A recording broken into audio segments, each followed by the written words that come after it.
안녕하세요. 김주인입니다. 저는 일단 그 서류 파일 PDF를 드렸는데요. 그거 보시면서 제가 그냥 설명을 이어가겠습니다. 이 처음 성석환 교수님께 부탁을 받을 때 이제 한국에 계신 목사님들이 이제 정책 당회를 앞두고 좀 도움이 될 수 있는 구체적인 자료를 만들어 봐라라고 하셔서 좀 어떻게 하면 좀 실천적인 것들을 찾아볼 수 있을까 하면서 접근을 했고요. 네. 사실 제목을 뭐 지금 포스트 코로나 시대 교회의 고민과 응답이라고 했는데, 원래 제가 생각했던 제목은 영국 교회의 고민, 한국 교회의 응답이었습니다. 그러니까 영국 교회를 또 결론부터 말씀드리면 영국 교회도 지금 어떤 답이 없어요. 지금 저도 교제하고 있는 목사님 얘기 들어보면 이제 노회에서 지금 전략 회의를 하려고 하고 있다. 저기 뭐 이런 김주인 얘기. 목사님 네. 미안합니다. 우리 김주인 목사님은 이제 그 연대에서 신학 공부하시고 그다음에 장신대 MD부를 졸업을 하시고 지금 영국의 그 골드스미스에서 그 네, 정확하게 신학으로. 뭘 공부하는지 소개하고 그다음에 네. 진행해 주세요. 아, 예, 네. 제가 백그라운드를 마음이 알아야 우리 급했네요. 목사님들이 이해할 네. 겁니다. 예. 저는 지금 영국 브리스톨이라는 곳에서 살고 있고요. 여기서 브리스톨 대학교에서 석사를 공공정책학을 했습니다. 그리고 박사는 네, 교수님 말씀하신 것처럼 골드스미스라는 곳에서 지금 공공신학 쪽으로 교회의 공간이 과연 어떻게 사회에서 재생산되고 있는가를 주제로 고민을 하고 네, 공부하고 있습니다. 네. 그래서 저는 뭐 이렇게 대면으로 진짜 네, 대면으로 그 발제를 하려고 하고 있고요. 혹시 중간에 질문이 있으신 것들 있으면 바로바로 해 주셔도 조금 더 좋을 것 같습니다. 그래서 조금 더 설명이 필요하다 싶은 부분들은 바로 손을 들으시거나 마이크를 켜고 말씀해 주시면 같이 좀 소통하면서, 이 줌으로 하는 게 소통하는 게 강점이잖아요. 그래서 저는 그렇게 진행하도록 하겠습니다. 예, 지금 코비드-19 상황에서 이 영국은 2020년부터 3번에 걸친 그 사회 봉쇄가 있었습니다. 한국에서는 상상할 수 없었을 텐데요.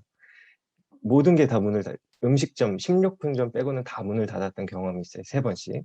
네, 이게 3번밖에 되진 않지만 그 기간 동안에 교회는 거의 대부분 문을 닫고 있어야 됐었습니다.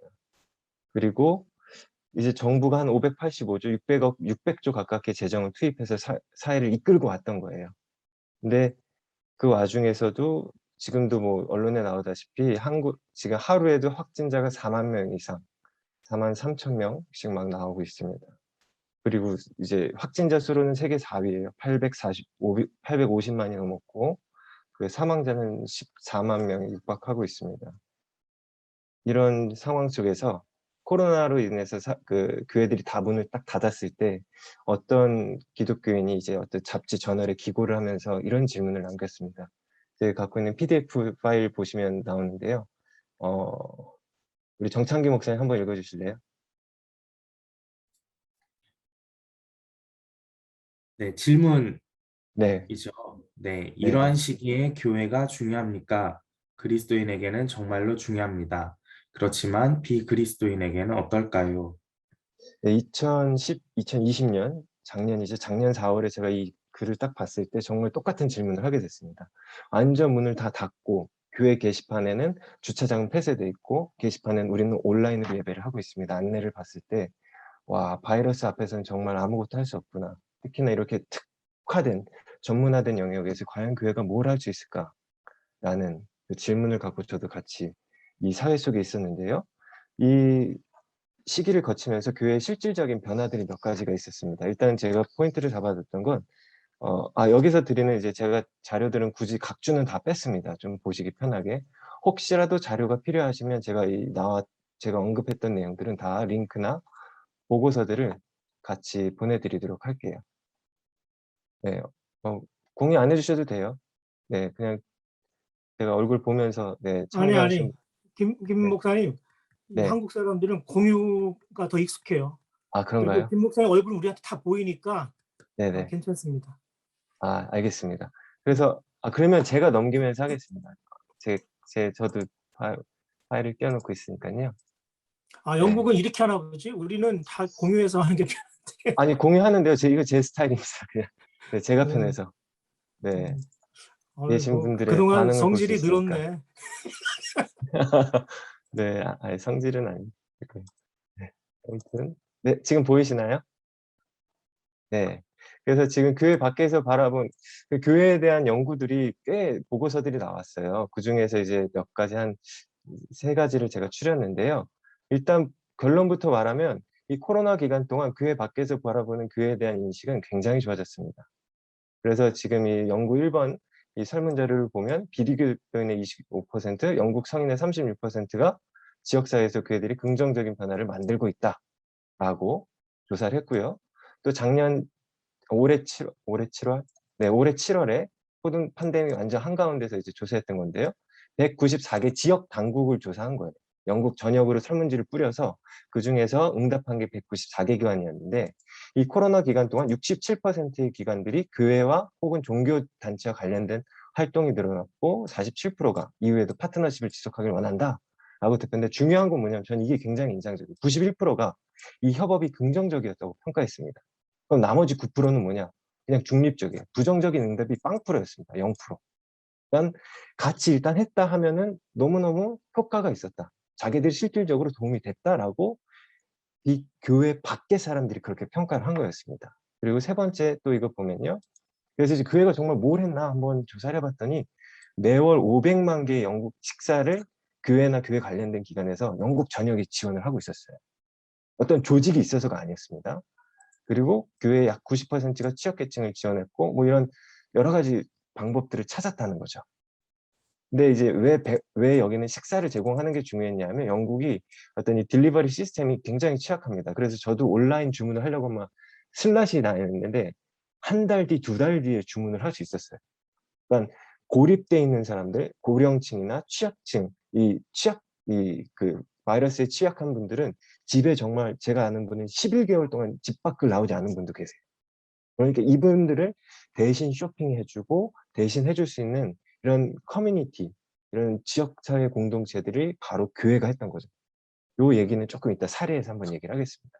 그래서 2020년 가을에 어느 비그리스도인이 이렇게 비그리스도인입니다. 인터뷰에 무슨 수를 써서라도 교회를 열어두십시오. 우리가 교회를 가장 필요로 할 때 우리를 저버리지 마십시오. 라는 굉장히 인상적인 대답을 합니다. 저는 이 인터뷰를 보는 순간 앞서 1년 전에 들었던 그 질문에 대해 답을 들은 것 같았어요. 교회가 비기독교인들에게도 중요할까요? 코로나를 지나고 보니 비기독교인들이 더 교회를 필요로 했다라는 사실이었어요. 근데 이제 교회 안에서 바라본 교회는 어떤 모습이었나 한번 보겠습니다. 일단 코로나가 시작되고 나서 제가 만나던 그 영국교회 목사님들이 굉장히 좋아했어요. 온라인 예배 참석자가 증가했다는 거예요. 근데 왜 증가했나 이렇게 천천히 대화를 하면서 따져봤더니 일단 고령층의 참석이 늘어났어요. 기존에 거동이 불편해서 예배에 못 나오던 분들이 온라인으로 접속을 한 거예요. 그리고 청년층은 코로나 블루 때문에 사회생활을 할 수가 없어요. 만날 수가 밖에서도 2명까지밖에 못 만났거든요. 그러니까 이런 온라인 모임을 통해서라도 그리고 예전엔 교회 가면은 불필요한 접촉이 있어야 돼. 인간관계 인사해야 되고 누구냐 뭐 이런 것들이 있어야 되는데 이때는 이렇게 예배만 참석하고 빠지고 하면서 나의 어떤 필요를 채울 수 있는 것도 있었고요. 또 주일학교 참석자들이 늘어났습니다. 이 주일날 오전에 특히 풋볼 클럽이 많이 있거든요. 근데 이걸 가던 애들이 다 중지되니까 교회로 온 거예요. 그래서 참석자가 늘어나서 이분들이 했던 고민이 '야 이들을 어떻게 교회에 정착시킬 건가.' 였어요. 그리고 실제로 다시 리오픈했을 때 '과연 이들이 교회로 올까?' 라는 그런 어떤 굉장히 고조된 게 바로 1년 전의 모습이었고요. 2021년 7월 이후에 이제 다시 완전히 오픈이 돼서 작년 11월에 잠깐 오픈이 됐다가 한 달 만에 닫았고 다시 지금 완전히 오픈이 됐는데 예배 참석자가 이 사회봉쇄 락다운 이전에 40에서 50%입니다. 자기들도 너무 심각하다고 느끼고 있어요. 제가 교제하는 목사님이 이제 제 브리스톨 지역에 13개의 교회 에큐메니컬 네트워크가 있는데 거기서 60%를 넘기는 교회가 딱 한 교회랍니다. 대부분 40에서 50%. 그리고 제가 속한 URC 교단 같은 경우는 그러니까 그 시스터 처치를 같이 하는 URC 교단 같은 경우는 목사 월급을 삭감하는 걸 지금 진행 중이에요. 그리고 이미 문 닫은 교회들도 꽤 나왔습니다. 그러니까 지금 코로나 전 예배 정기 참석자가 인구의 5%로 봤는데 지금은 당연히 더 떨어졌을 거로 보고 있습니다. 그래서 저는 이렇게 봐요. 불의의 습격이다 이거. 어떻게 회복할 것인가를 지금 전략 회의를 이제 막 하고 있다고 합니다. 그래서 한번 물어봤어요. 그럼 지금 실제로 하는 게 뭐냐 했더니 전화하거나 문자 보내거나 메일 보내거나 방문하는 거 노크노크하는 거라고. 뛰어난 지금 새로운 뭔가 없다. 휴먼 인터랙션을 만들 수밖에 없다라는 얘기를 들었습니다. 그러면 이 코로나 기간 동안 그럼 도대체 어떤 사역들이 있었길래 이런 좋은 좀 어떤 그 리스판스가 있었나 한번 저는 사례를 좀 4가지로 유형화해 봤습니다. 첫 번째는 동네 작은 교회 사례입니다. 여기서 저는 제가 정리하면서 봤던 것들은 신기하게 일단 성공의 교회들은 좀 뺐습니다. 왜냐하면 성공회라고 하면 그러면 너무 국교회 지원이 있고 좀 빵빵한 거 아니냐. 영국의 주류 메인스트림에 있으니까 뭐 그 정도 할 수 있는 거 아니냐라는 인식이 있을까 봐 다 조금 일단 1, 2, 3번 모두 다 성공회 관련은 아니었습니다. 그리고 사진을 넣을까도 해봤는데 각 교회별 환경도 너무 다르고 제가 보기엔 한국 교회가 더 세련되게 사역을 해요, 실제로. 그래서 사진이 뭐 그렇게 도움은 안 됩니다. 그래서 제가 말로 설명을 드릴게요. 첫 번째 동네 작은 교회입니다. 여기는 140여 년의 역사를 있지만 교인이 12명밖에 안 돼요. 그러니까 정기 예배 참석하는 인원이. 그런데 이 락다운을 하고 나서 평신도 대표에게 이웃 사람이 물어봤대요. 그럼 교회에서는 뭘 할 거냐? 지금 이 사람들이 힘든데 너희는 뭐 하고 있니? 라는 질문에 이 평신도 대표가 충격을 받은 거예요. 그렇지, 우리가 뭘 할 수 있지. 하면서 전단지 100장을 배포합니다. 그 전단지라는 게 이제 조그만 카드예요. 거기에다가 우리 교회는 이런 것들을 해줄 수, 예를 들면 뭐 전화를 정기적으로 걸고 쇼핑을 대신해주고 약을 타다 주고 뭐 이런 것들을 그냥 칸을 만들어서 체크해주고 연락처를 남겨주세요. 혹은 뭐 이쪽으로 문자를 남겨주세요. 그럼 저희가 컨택하겠습니다. 이런 조그만 카드였어요. 이런 걸 100장을 돌렸고 그 중에 또 이제 사역들이 조금 확장이 돼서 50여 명의 이웃 주민들에게 이런 것들을 실질적으로 지속해서 왔던 겁니다. 근데 이 일이 시작되고 나서 지역 당국에서 오히려 연락이 먼저 왔어요. 혹시 교회에서 감당하기 힘든, 교회가 작고 알고 있으니 어떤 상황인지 알고 있으니까 교회에서 감당하기 힘든 사람들이 발견되면 우리에게 연락을 주십시오. 그리고 지역 NGO들도 이제 조금씩 인볼브 되기 시작하고 그러면서 이 사역들을 1년 넘게 이어올 수 있었습니다. 그래서 이 동네 작은 교회도 할 수 있다라는 포인트에서 저는 좀 인상 깊어서 이 사례를 가져왔고요. 두 번째는 지역 커뮤니티 센터를 운영하고 있는 교회의 사례예요. 그러니까 영국에서는 모든 교회가 다 체리티 자선단체로 등록되게 돼 있습니다.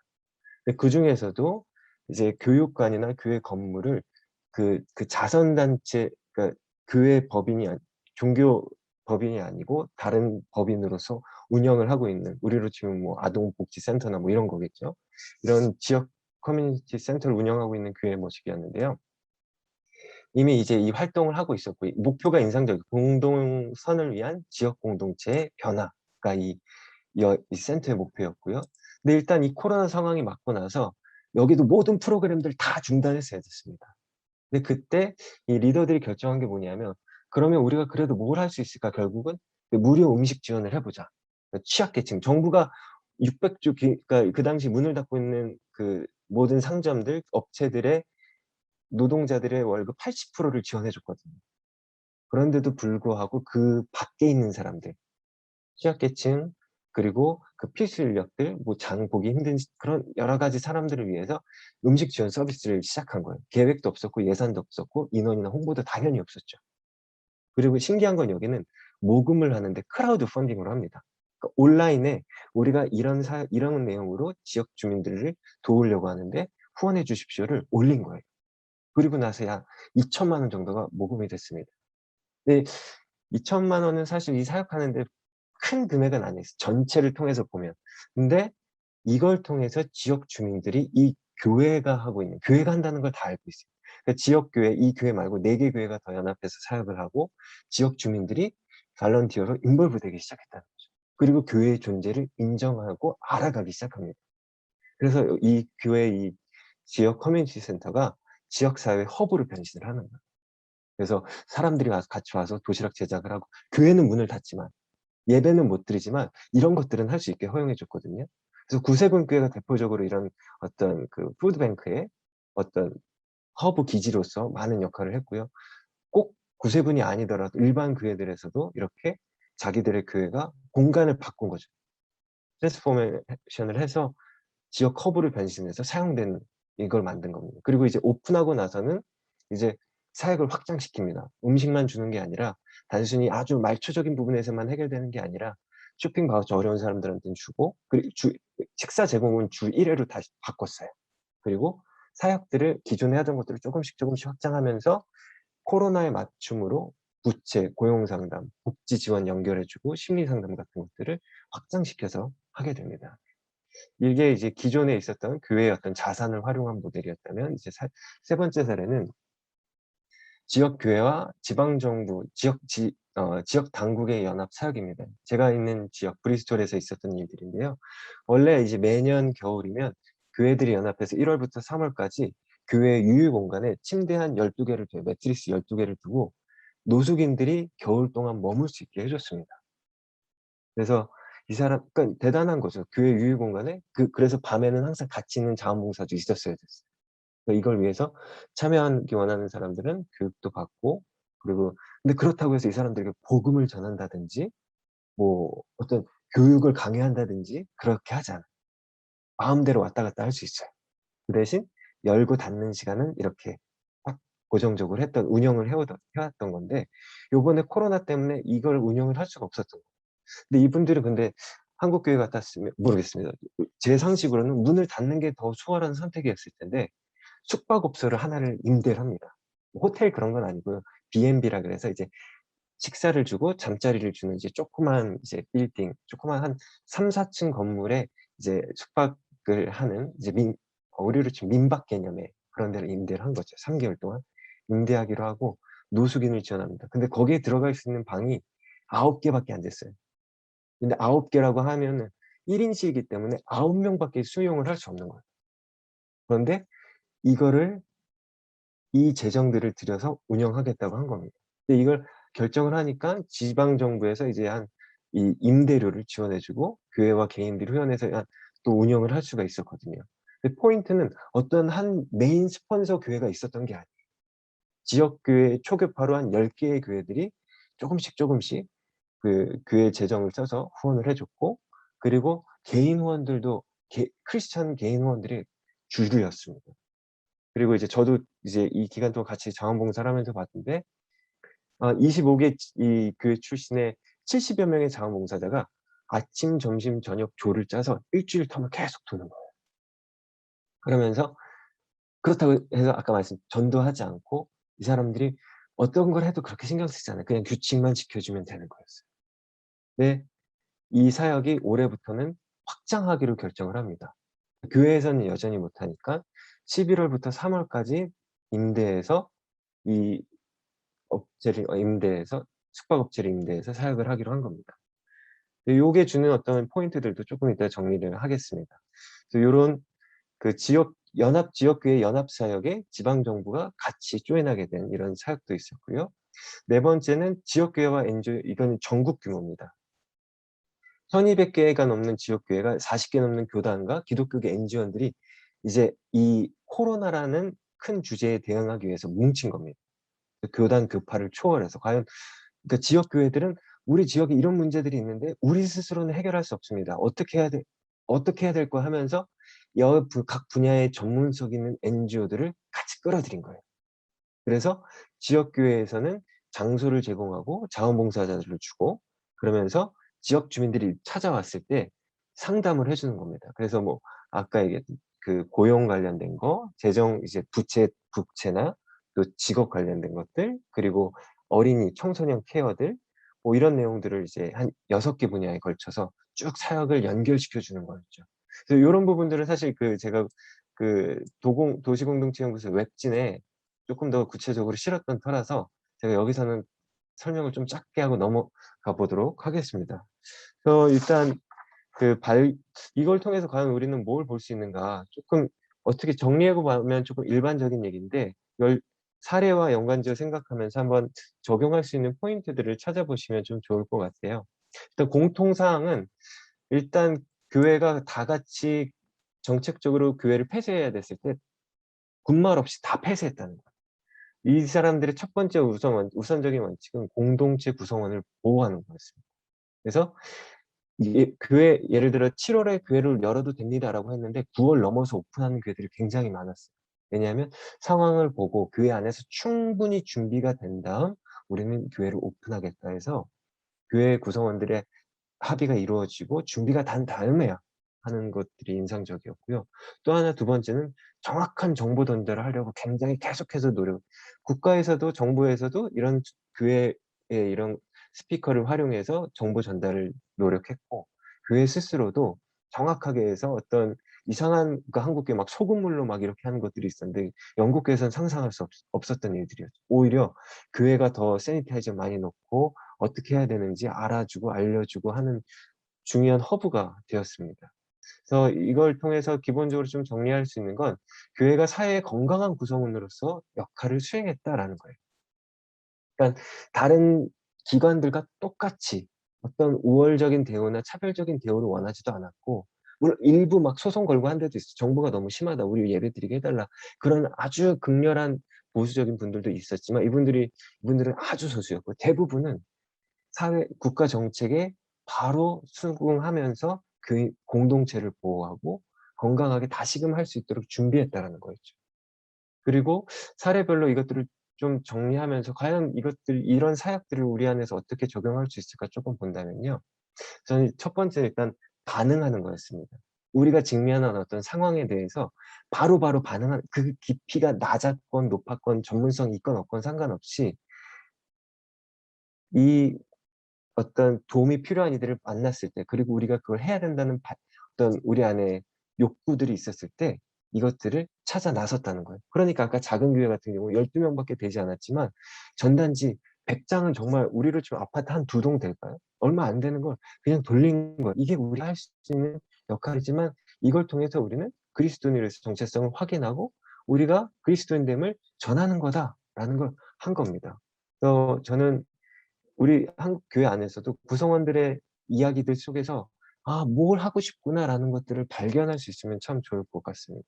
그리고 그 사람들이 이제 목사가 주도하는 것이 아니라 그 평신도들이 주도가 돼서 자발적으로 참여할 수 있도록 그래서 새로운 주체들을 세운다고 했는데 요거는 조금 이따 어떤 주제들을 다루면서 쪼끔 더 할 수 있을 텐데 이렇게 할 때 목사가 아니라 아래에서부터 일어나는 일들 속에서 그 사람들이 주도하는 장을 교회가 열어줄 수 있는 역할이 되면 좋겠다라는 생각입니다. 그래서 첫 번째는 일단 반응하는 거였고요. 두 번째는 교회의 자산을 활용하는 거였습니다. 근데 교회의 자산을 활용하기 위해서는 사실 저는 교인들의 인식, 어떤 욕구 조사가 필요하다고 봤거든요. 그래서 저는 여기서 쪼끔 전문적으로 그 포커스 그룹 인터뷰 FGI라 그러는데 한번 교인들을 대상으로 쪼끔 대표성을 띠고 있는 사람들을 세대별로 혹은 연령별로 좀 모아서 집단 토론을 해 보는 거죠.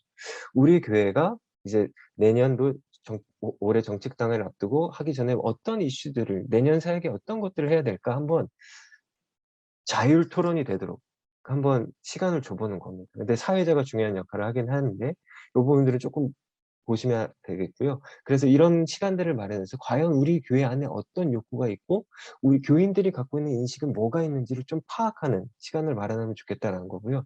두 번째는 교회 설문을 하면 좋겠다라는 생각입니다. 제가 브리스톨에 있으면서 쪼금 전단지를 받았어요, 시 당국으로부터. 제가 요걸 한번 보여 드릴게요. 이런 조그마한 A5 정도 색 될까요? 어 우리 지금 브리스톨 앞으로 5 년에 동안 브리스톨 시가 우선적으로 해야 될 게 뭔지 한번 얘기해 주세요라는 어떤 전단지였어요. 그 뒷면을 보니까 이렇게 나옵니다. 그래서 지금 2022 년부터 2027 년까지 지금 시에서는 요런 주제를 놓고 생각하고 있습니다 해서 큰 주제를 주는 거예요. 그리고 이 웹사이트에 들어가서 착착착 하면서 어떤 필요들이 있고 이 주민들은 어떤 생각을 갖고 있는지 조사를 하게 돼 있습니다. 그리고 제가 또 얼마 지나지 않아서 또 레터를 또 받았는데요. 요런 A4 용지 한 장으로 된 레터였어요. 2021년 조사였거든요. 삶의 질에 관련된 이제 브리스톨 라이프의 그러니까 삶의 질에 대한 관련된 조사였습니다. 근데 이제 저는 이걸 보면서 너무 아주 직관적으로 볼 수 있어서 좋았습니다. 이제 우리 지금 시 당국은 재정을 이렇게 쓰고 있습니다. 그리고 우선순위가 딱 재정별로 볼 수 있죠.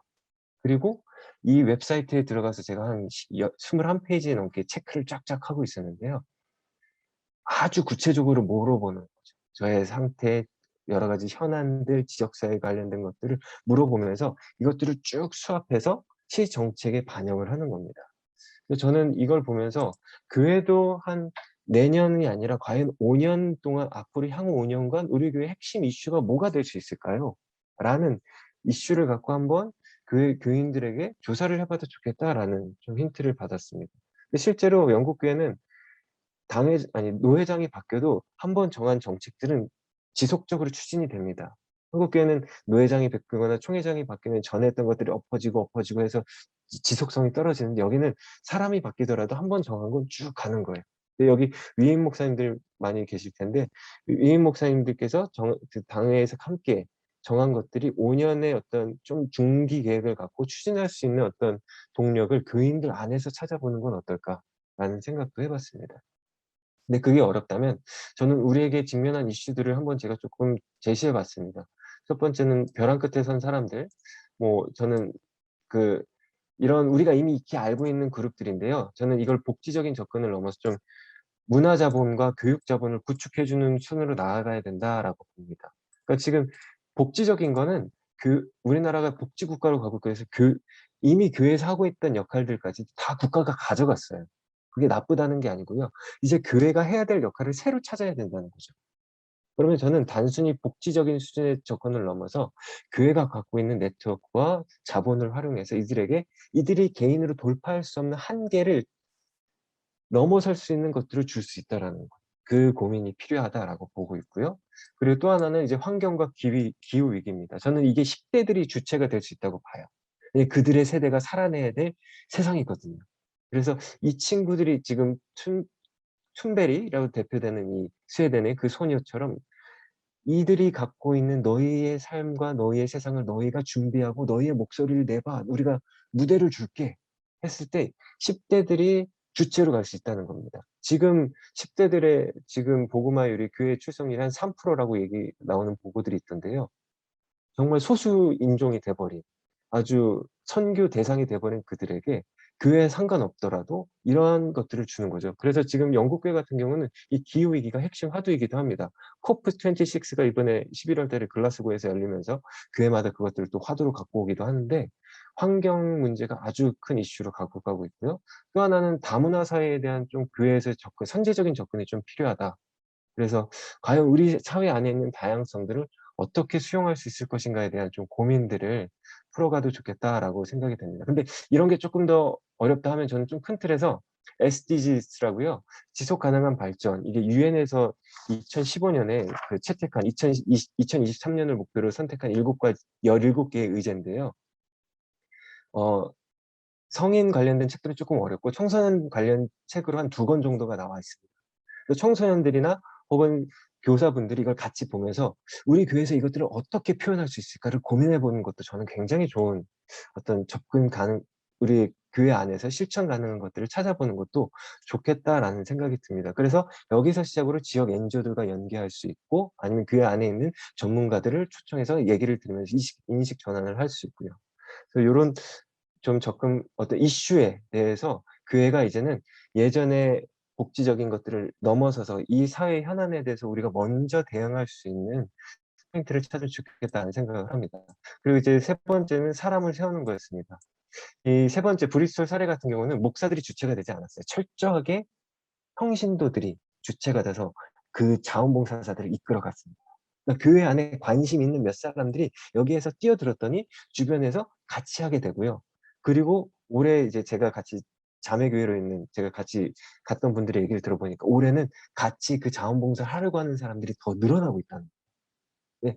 이 비결이 뭔가 봤더니 그 현장에 갔을 때 내가 살아있음을 경험하는 거죠. 그 현장이 바로 예배의 장소가 되는 거였어요. 무슬림과 대화할 수 있고, 그리고 정말 내가 이 일상의 공간에서 만나지 않은 이들과 대화하면서 내가 여기 존재하는 이유가 뭔지를 깨닫게 되는 거죠. 그래서 그런 사람들을 그러니까 목사님들은 그냥 목사님들끼리 연합 모임을 하면서 과연 이것들을 어떻게 도와줄 수 있을까를 고민하는 거지, 직접적으로 막 뭘 이끌어가지 않았습니다. 그래서 관심 있는 평신도들이 스스로 나설 수 있는 기회를 주고 그들을 리더로 세워주는 것, 포인트였습니다. 그랬을 때 이 스노우볼과 이 눈덩이가 돌리면서 커지는 것처럼 점점 불어나는 일들을 보게 될 수 있을 거라고 봅니다. 그리고 네 번째는 이제 NGO와 지역 당국과의 협력이었습니다. 이 네 가지 사례를 보면서 찾을 수 있는 공통점은요, 그 어떤 교회도 혼자 하지 않았다는 거였어요. 근데 이건 영국 교회가 워낙 취약하기 때문이기도 합니다. 개교회를 보면요, 여기서 100명 넘는 교회는요, 진짜 대형 교회예요. 와 합니다. 그러니까 한국 교회와 상황이 많이 다르죠. 그러니까 독자적으로 어떤 사역을 할 때 독자적으로 수행할 수 있는 능력이 현격히 떨어집니다. 그러니까 연합을 할 수밖에 없는 이유도 있어요. 그런데 이 사람들은 교회끼리 연합할 뿐만 아니라 우리가 할 수 없는 전문성이 있는 이들을 초대하는 거예요. 근데 첫 번째는 그래서 제가 보기엔 교인을 대상으로 교육을 인식을 먼저 합니다. 우리에게 이런 것들이 필요합니다. 지역사회 이런 필요가 있습니다. 그러고 나서 그 안에서 튀어나오는 송곳처럼 딱 튀어나온 이들이 나서서 그 NGO와 컨택하고 일을 만들어가는 거죠. 그랬을 때 지역사회를 교회 사역에 끌어들이거나 혹은 이미 지역사회에 그런 것들이 있다면 교회가 한 파트너십을 갖고 참여하는 겁니다. 그리고 이제 다섯 번째, 여섯 번째는 추가적으로 제가 발견한 건데, 일단 여기서 목사의 역할이 뭐냐 했을 때 저는 성서적 근거를 제공하는 게 참 중요하다고 봤습니다. 그러니까 이 사람들이 그곳이 예배 장소, 예배 공간이다라고 우리 목사님들이 그것들을 명확하게 알려주고, 그 모이는 교회로서의 그 빌딩 안에서의 예배도 중요하지만 우리 삶에서 드리는 예배도 중요하다라는 것들을 계속해서 지도하고 안내하는 거죠. 그리고 이것은요, 교회 성장이 아니라 성숙의 기회입니다. 첫 번째 사례 12명 교회에서 1년 6개월이 넘게 사역을 했다고 했잖아요. 1년 6개월이 넘고 지금 오픈했을 때 교인이 몇 명이 됐을까요? 12명에서. 어떤 분이든 한번 대답 좀 해주십시오. 12명이요. 이상호 목사님. 근데 제가 페이스북 가서 봤거든요. 그 교회 페이지를 15명이 가입돼 있더라고요. 그런데 그 가입된 연도를 다 추적해 봤더니 다 같은 시기에 가입했어요. 그러니까 이 사역을 한다고 해서 교인이 늘지 않는다는 거예요. 근데 이렇게 단정적으로 말할 수는 없습니다. 왜냐하면 영국 교회 같은 경우는 1, 2년짜리로 생각하지 않아 5년, 10년을 봅니다. 그러니까 5년에서 10년 정도는 사역해야지 이 사역의 열매를 볼 수 있다라고 추정을 합니다. 보고 있어요. 그래서 제가 중기 전략이 필요하다라고 하는 건데요. 그러니까 이거는 교회 성장이 아닌 교회 성숙의 기회다. 그래서 이 기회를 통해서 네. 가령 한 2, 3분 안에 우리가 이제 정리를 해야 됩니다. 네, 알겠습니다. 이 기회를 통해서 교회 부흥을 이루고 전도를 이루겠다가 아니고요. 일단 성숙으로 하고요. 그다음 이 네 가지 사례 모두 아주 단순한 신앙 고백 속에서 실천됐습니다. 어떤 복잡한 신학이나 공공 신학이니 어떤 그런 신학들이 아니었습니다. 그래서 이것들은 보시면 되겠고요. 그리고 이 시기를 통해 제가 발견했던 건 교회에 대한 분명히 사회의 기대가 있다라는 거였어요. 일단 제가 공통적으로 발견한 키워드는 희망이었습니다. 이 암담한 현실 속에서 우리에게 희망을 주는 존재가 있다. 모두가 좌절하고 있을 때 새로운 가능성을 꿈꾸는 이들이 있다라는 게 이들에게 굉장히 큰 힘이 됐던 거죠. 과연 교회가 그런 역할을 할 수 있을까? 저는 할 수 있다라고 봅니다. 그래서 저는 이 포스트 코로나 시대가 되면서 두 가지 질문을 우리가 답해야 된다고 보는, 첫 번째는 누가 그리스도인인가? 첫 번째, 이제 온라인 예배를 드리면서 처음 정장 입고 시작하던 게 이제는 점점 소파 위로 올라가게 되고 파자마를 입게 되고 설거지하면서 예배 드리는 분들이 있죠. 그때 우리는 물어보게 되죠. 이제 누가 그리스도인이라고 할 수 있을 건가? 했을 때 저는 이런 사역을 통해서 전도 이런 거 있잖아요. 내가 그리스도인됨을 확인하게 된다는 거죠. 내 속성으로는 할 수 없는데 성령께서 그 자리에 나와 함께 하시고 성령을 통해 이 사역들이 지속되는 모습을 보면서 하나님 나라의 가치가 이런 거였구나. 복음의 능력이 이런 거였구나를 그 현장에서 경험하는 게 저는 놀라운 경험이고 성숙의 기회가 된다라고 보고요. 두 번째 질문은 무엇이 교회인가입니다. 과연 어떤 모임, 어떤 조직을 교회라고 할 수 있을까라고 했을 때 저는 세상을 향한 돌봄을 실천하는 우리를 통해서 세상이 저들이 교회구나라고 오히려 밖으로부터 인정받게 되는 게 우리 교회의 모습이 아닌가. 그래서 이러한 것들을 먼저 경험하게 된다면 곧 다문화 사회, 다원주의 사회 속에서 한국 사회가 경험하게 될 것들에 대해 한국 교회가 먼저 답을 해줄 수 있지 않을까. 어떻게 살 것인가. 과연 한국이라는 정체성은 어떻게 구성이 되고 한국 사회라는 동질성을 어떻게 만들 것인가가 교회가 다 경험을 하고 이제는 답을 해줄 수 있는 수준에 될 수 있지 않을까. 라고 생각을 합니다. 네, 마치겠습니다.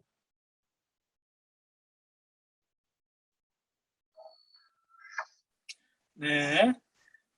역시 이제 공부 물을 먹으면 이제 이렇게 됩니다, 다. 이렇게 자체 조직적으로 이제 딜리버리를 하기 위해서 우리 김주임 목사님이 정리를 아주 잘 정리해 주셨고, 몇 가지 좀 하여튼 우리한테 챌린지가 되는 부분이 있어요. 한국 교회랑 너무 다르니까 여러 가지 여건이. 기본적으로 우리는 다 아파트에 살기 때문에 이거 하여튼 기본적으로 다르잖아요. 주택 구조가 아니니까. 접근도도 다 다르고, 그래서 오픈되어 있지 않은 삶의 구조가 기본적으로 다릅니다. 그래서 그대로 적용하기는 이제 쉽지는 않지만, 우리 목사님이 말림에 몇 가지 챌린지 해준 거, 그런 게 이제 우리한테 나중에 얘기가 좀 될 수 있을 것 같다는 생각이 들고, 하여튼 저도 영국교회 많이 보는데, 지난주에도 다른 학자들 모임에서 이젠 미국 사례보다 영국 사례가 우리한테 더 주는 메시지가 있을 것 같다, 이런 얘기를 한 바가 있습니다. 물론 이제 좀 이따 우리 이상원 목사님 하실 사례들은 조금 또 우리 지금까지 봐온 미국 교회 사례들하고 또 다르기 때문에 충분히 좋습니다만은, 저희가 요 영국과 미국 사이 브레이크에 영상을 좀 준비를 했어요. 한국, 영국, 미국, 이거를 언론에서 어떻게 그 코로나 문제를 국가가 어떤 정부가 다루고 있는가. 저희가 교회 관련 세미나를 하거나 목회 관련 세미나를 할 때 항상 우리가 교회 중심적 사고를 하기 마련입니다. 근데 항상 저는 이게 패착이라고 봐요. 그러니까 우리 교회는 항상 세상 가운데 있고 정부와 관과 지역사회와 늘 연관이 있잖아요. 그래서 정부나 관에서 어떻게 코로나를 다루고 있는가, 독특하게 이 문제의 큰 범주 속에서 교회의 역할을 찾을 때, 오늘 또 김 목사님 발표해 준 것도 또 더 잘 우리 이해가 될 수 있겠다 싶은데, 그런 면에서 저희가 준비한 우리 연구 간사가 준비한 영상을 좀 잠깐 시청하도록 하겠습니다. 코로나19가 급속도로 확산되면서 평범하게 누렸던 일상은 무너지고, 우리는 한 번도 경험하지 못한 시간을 보내고 있습니다. 누군가는 하루에 한 끼 먹는 끼니조차 어려워 밥 걱정을 하고, 또 누군가는 같이 밥 먹을 사람을 그리워합니다. 노숙자와 취약계층의 일상을 덮친 코로나19. 사회적 약자에게는 더 큰 고통을 안겨주고 있습니다.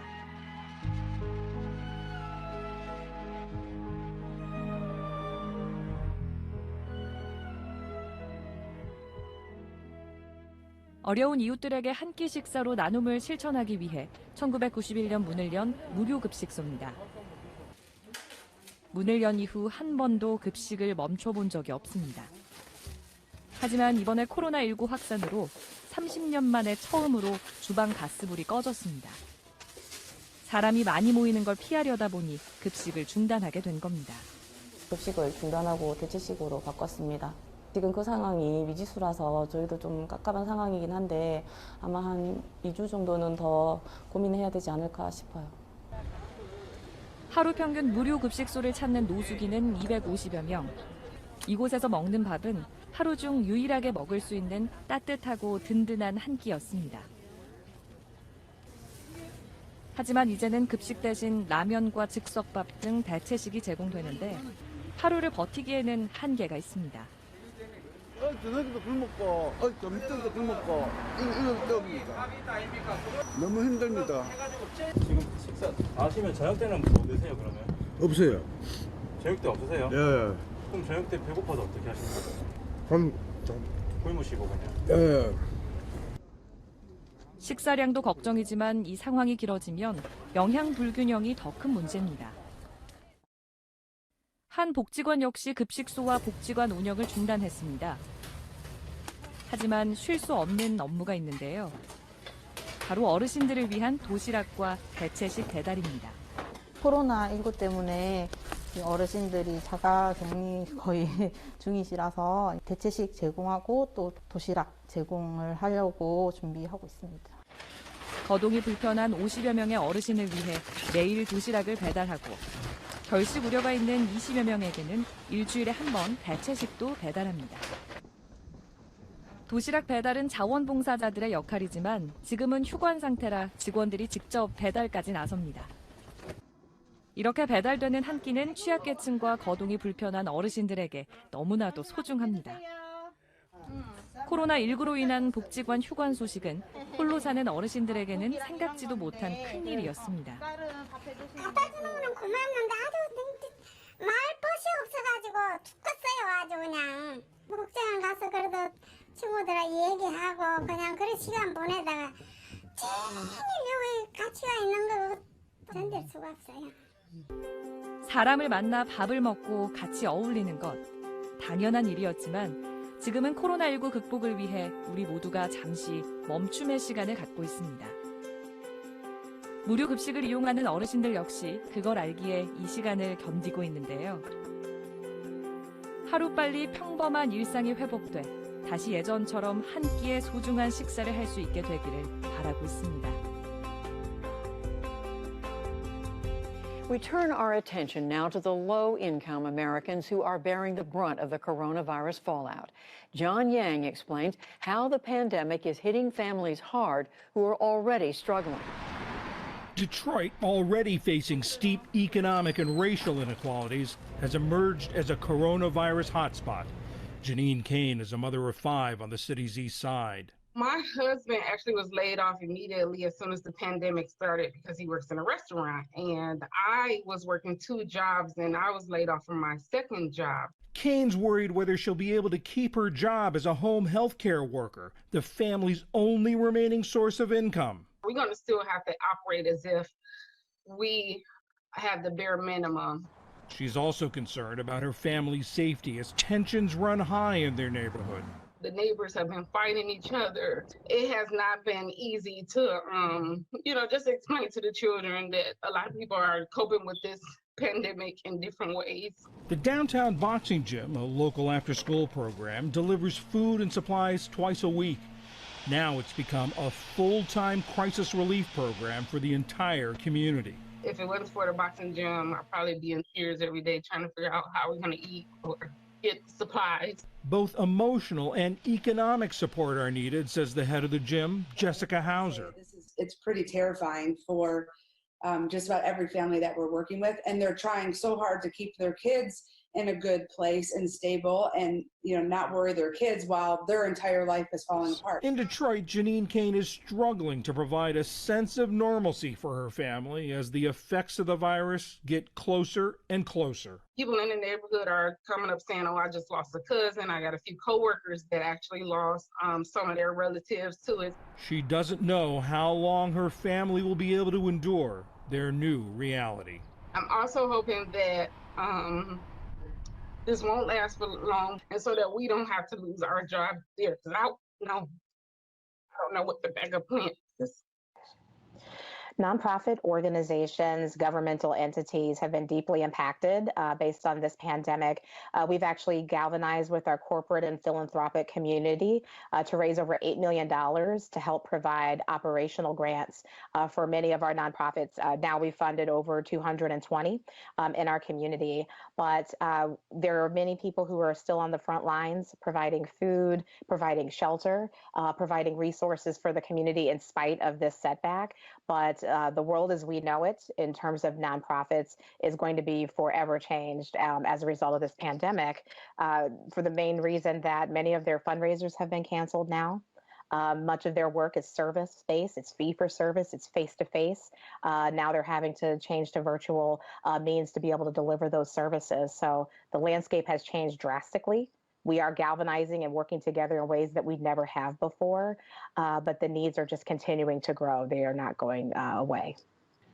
As you think about the people who rely on the services provided by organizations under the United Way umbrella, what is your greatest concern? What keeps you up at night? My greatest concern really is access. There are still too many people who don't have some of the most basic of internet services. They don't have telephones, they don't have transportation. So even with, hundreds of food distribution sites set up around the city, with all of our testing sites that we have around the city of Detroit now, access to those resources is still a challenge. 네, 이곳 코벤트 가든은 중소규모 가게와 식당들이 여럿 모여있는 시장입니다. 영국인들은 물론이고 관광객들도 많이 찾는 런던의 명소 중 하나인데요. 상점들이 하나둘씩 문을 열기 시작해서 거의 모든 가게들이 손님을 맞이하고 있습니다. 이렇게 정상적인 영업을 할 수 있게 된 건 영국 정부의 엄청난 재정 투입 덕분입니다. 앞서 보신 것처럼 영국인들은 일제히 펄로우라는 정부 지원책이 주요했다면서 첫 손가락에 꼽았는데요. 펄로우는 정부의 이동 제한 조치로 일을 못하게 된 노동자와 직원들 월급을 줄 수 없게 된 사업자에게 직원 급여 중 최대 80%를 지원하는 제도입니다. 작년 3월 첫 시행부터 지난달 종료될 때까지 총 660억 파운드, 우리 돈 107조 원이 투입됐습니다. 통계를 보면 영국 성인 5명 중 1명이 넘는 1,160만 명이 펄로우 지원을 받은 것으로 나타났습니다. 이외에도 영국 정부는 영세 자영업자들에게 임대료 일부를 지원하고 대출금의 최대 80%를 정부가 직접 보증하는 은행 대출도 함께 시행했는데요. 영국인들은 직접적이면서도 강력한 지원책 덕분에 지금 영국 사회가 일상회복 단계에 진입할 수 있었다고 보고 있습니다. 그러니까 일상회복을 위해서는 백신 접종과 같은 방역의료 정책도 중요하지만 코로나 사태로 피해를 본 국민들이 코로나 이전의 삶을 누릴 수 있게 보장하는 것 또한 중요하다는 점을 알 수 있습니다. 영세 자영업자와 노동자들이 정부 방역 정책 때문에 쓰러져서는 안 된다는 사회적 합의 덕분에 가능한 일입니다.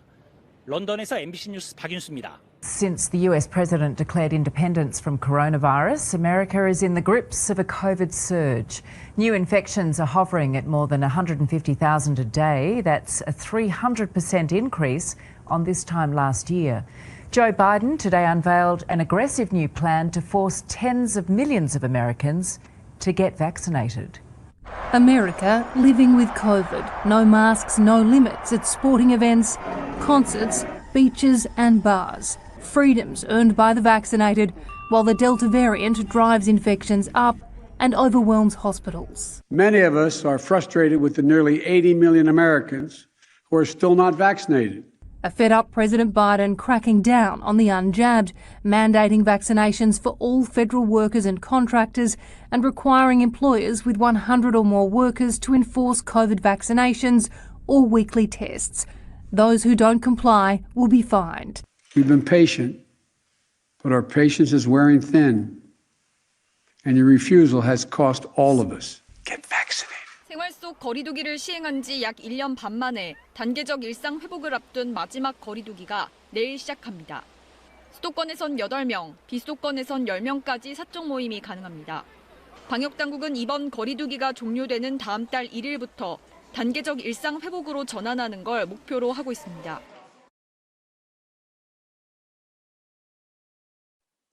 네, 전반적인 대응 방식에 차이도 조금씩 있습니다만 전체적으로 이제 공적 지원이 이루어지고 있습니다. 지금 이제 우리가 하고 있는 것은 이런 공적 지원의 전체적인 틀거리 속에서 교회가 어떤 역할을 감당하는가를 이제 함께 좀 살펴보고 있는 상황입니다. 자, 그러면 미국의 이상훈 목사님 발표를 저희가 듣도록 하겠습니다.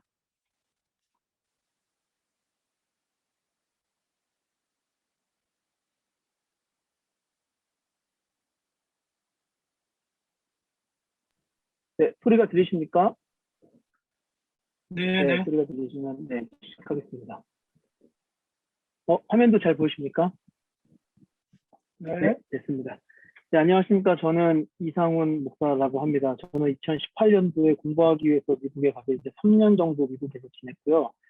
미국에 갔던 이유는 미국의 교회들의 사회복지나 사회 참여의 사례들을 좀 연구하고 싶어서 미국에 갔고, 그리고 이제 디민 학위를 이번 6월 달에 마쳤습니다. 네, 그래서 미국 사회복지 참여 사례들을 중심으로 이제 논문을 썼고, 지금 이제 이렇게 WHP랑 연계가 되게 되어서 WHP 서부지부라는 이름을 가지고 미국 사례들을 연구하고 또 한국 교회와 또 한인 교회에 어떻게 연결할 수 있을 것인가를 고민하며 지내고 있습니다.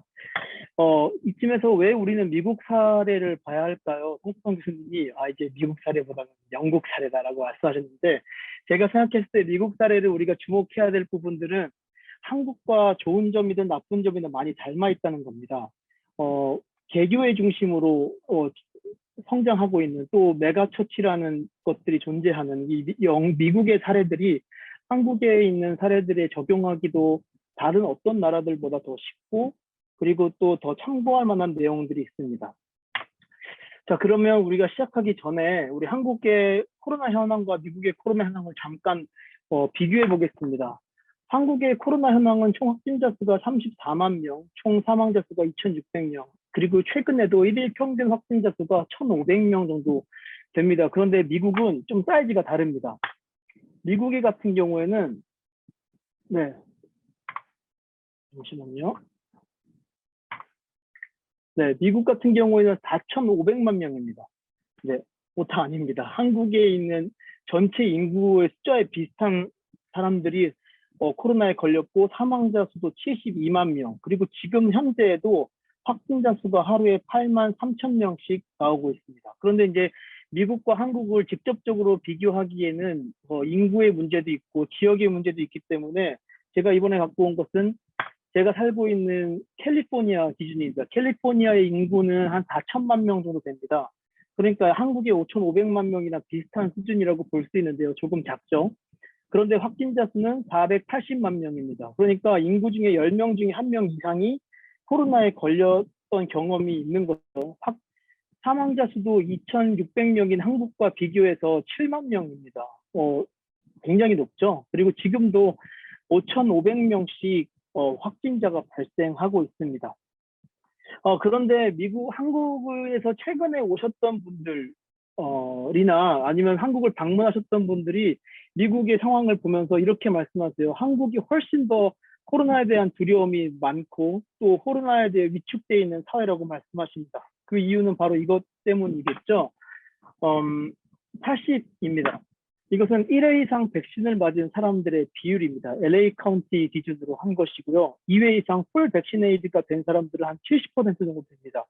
한국도 지금 많이 올라온 걸로 알고 있는데 미국의 백신은 전 세계에서 가장 빨리 개발됐고 가장 빨리 이제 배포되었습니다. 그래서 사람들이 백신을 맞은 사람들이 많기 때문에 그리고 또 원하는 사람들은 백신을 맞았기 때문에 코로나에 대한 두려움이 확실히 그 다른 나라들보다 특히 한국에 비해서 적습니다.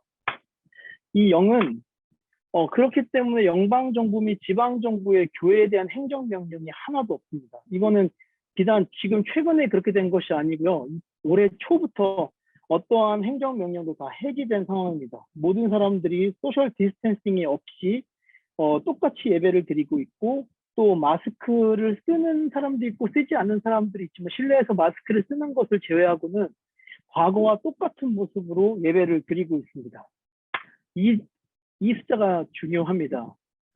사람들이 백신에 대한 두려움도 없고 그리고 행정명령도 없는 상황이지만 코로나 이전에 비해서 예배에 참석하고 있는 성도들의 비율은 50%가 채 되지 않습니다. 원래 제가 40%라고 기록했는데 너무나 충격적으로 보실까봐 50%를 좀 올렸습니다. 제가 이제 한인교회뿐만 아니라 이제 미국에 있는 백인교회, 멕시칸 교회, 미국에 있는 중국 교회들한테도 물어봤는데요. 보통은 40에서 50%라고 이야기를 합니다. less than 50%라고 하거든요. 그러니까 50%보다 좀 적은 것 같다라고 대부분 얘기합니다. 어떤 교회들은 간혹 70%까지 올라왔다라는 교회들이 있습니다. 근데 그런 교회들을 보면 고령층들이 많은 교회입니다. 그러니까 신앙의 습관의 관성이 굉장히 강하게 작용하고 있는 고령층들은 교회로 다시 돌아오지만 아직 백신을 맞지 않은 아이들, 교회 학교의 경우 이제 거의 돌아오지 않는 상황이고요. 그리고 그들의 그들의 부모 세대인 30대, 40대의 교회로 복귀율이 굉장히 저조합니다.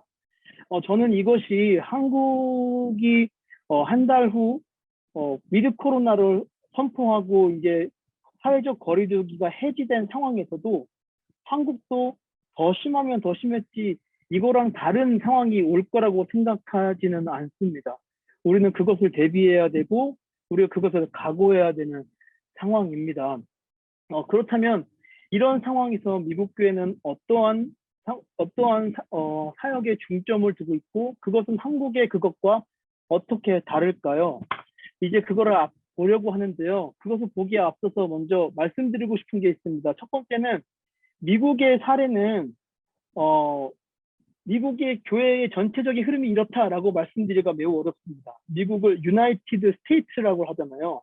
주의 연합이기 때문에 각 주마다 스타일이 너무 다르고, 그리고 이제 교단에 따라서, 인종에 따라서, 여러 가지 상황에 따라서 교회의 굉장히 다양한 모습들이 있습니다. 그런데 지금 이야기하는 것은 제가 모범적이라고 생각되는 사례들을 뽑아서 캘리포니아 안에 있는 몇몇 교회들을 말씀드리는 것이다 라는 것을 이야기해드리고요. 두 번째는 이 미국에 있는 교회들의 그 사역과 사례들을 한국에 바로 적용하기는 좀 어렵다라는 한계가 있습니다. 문화적으로 여러 가지 상황이 좀 다르기 때문에. 하지만 우리가 이걸 보면서 그들의 정신과 그들의 방향을 우리가 측정하고 한국에는 어떻게 적용할 수 있을지를 함께 고민해 봤으면 좋겠습니다. 제가 생각했을 때 한국의 코로나 사역과 미국의 코로나 사역의 중점이 조금 달랐던 것 같습니다. 제가 한번 비교해 봤는데요. 감히 비교해 보겠습니다. 제가 미국에서 한국 코로나 사역의 중점이 예배와 교육에 있었다고 생각합니다. 딱 예배를 같이 드리지 못하게 되니까 그럼 우리는 어떻게 하면 우리가 기존에 드리고 있었던 예배를 온라인화를 할 수 있을까에 초점이 맞춰져 있었던 것 같아요. 그래서 온라인화, 예배 온라인화에 모든 초점이 맞춰져 있었습니다. 그래서 제가 미국에서 한국에 있는 콘텐츠들을 보면서 굉장히 놀랐습니다. 어떻게 이렇게 한 주 한 주 다르게 콘텐츠들이 발전하고 굉장히 질 좋은 콘텐츠들을 이렇게 할 수 있을까. 이 부교육자분들이 굉장히 이 고생을 하시겠구나라는 생각을 했었습니다. 그리고 교육에도 초점을 맞췄었죠. 온라인 성경 공부 등과 같은 것들을 제공하면서 어떻게 하면 교회가 기존에 했던 것들을 온라인화로 할 수 있을까를 고민했습니다.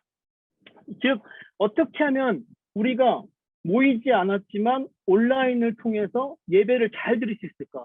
교회에 이제 제가 직접 갈 수는 없지만 집에서 어떻게 하면 교회처럼 예배를 드리게 할 수 있을까에 관심이 있었고, 이것을 다르게 표현하면 문제의 상황을 처했을 때 어떻게 사역은 기존의 사역을 잘 해낼 수 있을까? 여기에 중점을 맞추고 기존의 사역을 온라인화하는 것에 초점을 맞췄습니다. 미국 교회는 조금 달랐습니다. 미국 교회는 처음에 교회에서 예배를 딱 드리지 못하게 되니까 우리가 예배를 드리지 못하면 우리가 할 수 있는 일은 뭘까? 어떤 일을 할 수 있을까에 중점을 갖기 시작했습니다. 우리가 하던 일이 아니라 우리가 어떤 일을 할 수 있을까를 생각하게 됐죠. 그러다 보니까 예배를 우리가 같이 드릴 수 없으니 지역사회에서 도움이 필요한 사람들한테 도움이 되자라는 이제 생각을 하게 됐고요. 두 번째는 우리가 같이 모일 수가 없으니까 우리 소그룹을 한번 활성화시켜보자라는 생각으로 소그룹의 에너지를 쏟기 시작했습니다. 즉 미국 교회는 교회가 어떤 일을 할 수 있을까? 모이지 못한다면, 예배를 함께 드리지 못한다면 어떤 일을 할 수 있을까? 또 성도와 지역한테 이런 코로나 상황 안에서 어떤 것들이 필요할까에 대한 고민들을 시작하게 됐죠. 즉 다시 말하면 문제의 상황에서 어떤 사역을 할 수 있을까? 그 어떤 사역에 관심이 있었습니다. 한국과 비교해 보면 한국은 어떻게 이 방법론적인 것에 관심이 있었던 것에 비해 미국의 사례, 그래서 이제 어떻게 기존의 사역을 잘 해낼 수 있을까에 이제 관심이 있었던 것에 비해 미국의 사례는 문제적 상황 안에서 필요한 새로운 사역은 무엇일까를 고민을 하게 됐습니다. 그러면 미국의 사례들은 어떤 사역을 했을까요? 지금부터 구체적으로 좀 알아보고자 합니다. 사례를 5가지 정도 준비했는데요. 첫 번째 사례는 교회가 지역사회를 위해 할 수 있는 일을 찾는 것이었습니다. 교회가 아까 전에 말씀드렸던 것처럼 우리가 예배를 못 드리면 어떤 일을 할 수 있을까를 고민하게 됐고, 성도들이 어떤 어려움들이 생길까를 고민하게 되는 것입니다. 네, 그래서 첫 번째는 크리스천 어셈블리라는 교회가 하는 Pantry and Prayer이라는 사역입니다.